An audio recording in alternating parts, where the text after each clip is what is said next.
Reine! Qu'est-ce que tu fous? La voix stridente me fait grimacer. Je lève les yeux au ciel, la cafetière fumante entre les mains. Des frites, marmonnai-je entre mes dents serrées.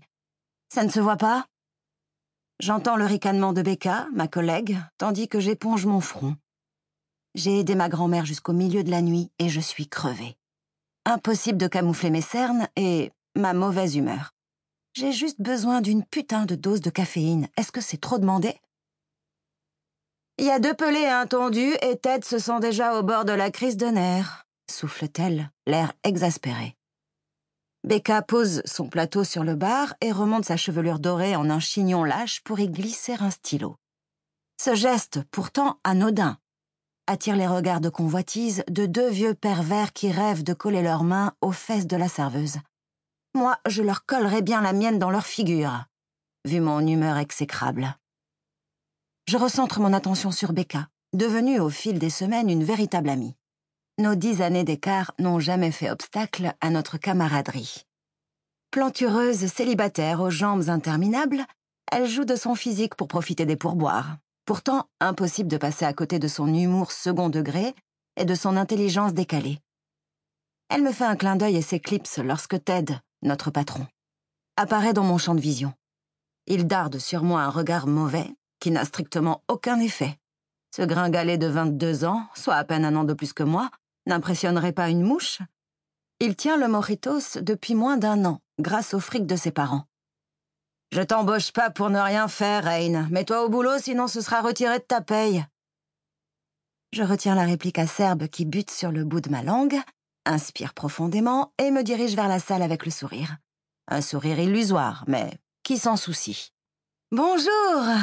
lançai-je avec un entrain forcé. « Voici la carte. » En journée, le Mojitos est une simple brasserie à l'offre minimaliste, tandis que le soir, il se transforme en bar qui pourrait presque passer pour branché.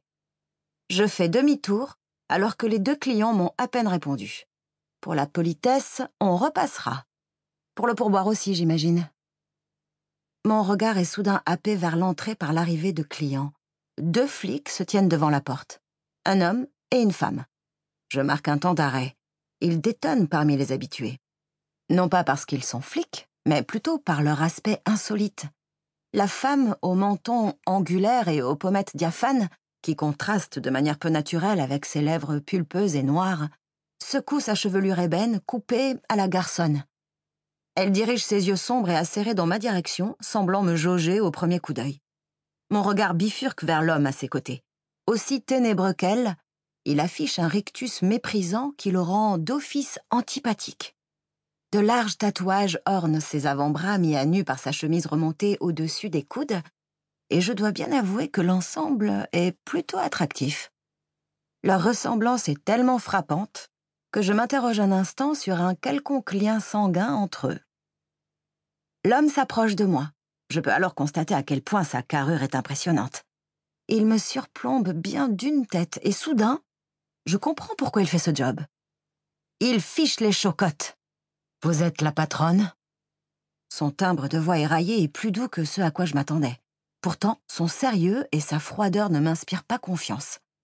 Je secoue la tête et me recroqueville dans ma coquille, comme si j'avais quelque chose à me reprocher. Bravo. Il fronce les sourcils, attendant une réponse, tandis que sa collègue scanne la pièce d'un air concentré.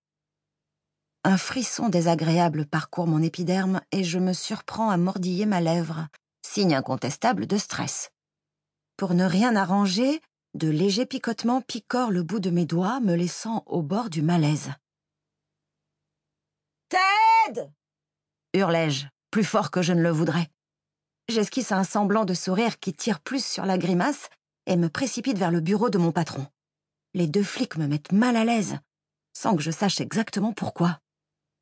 Lorsque l'on revient, le couple d'enfer s'est tranquillement installé au bar.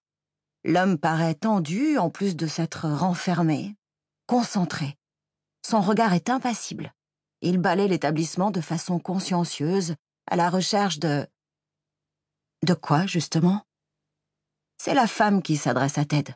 « Agent Craig et agent Adams, nous souhaitons nous entretenir avec vous au sujet du meurtre qui a eu lieu lundi soir sur North Street, » annonce-t-elle mécaniquement.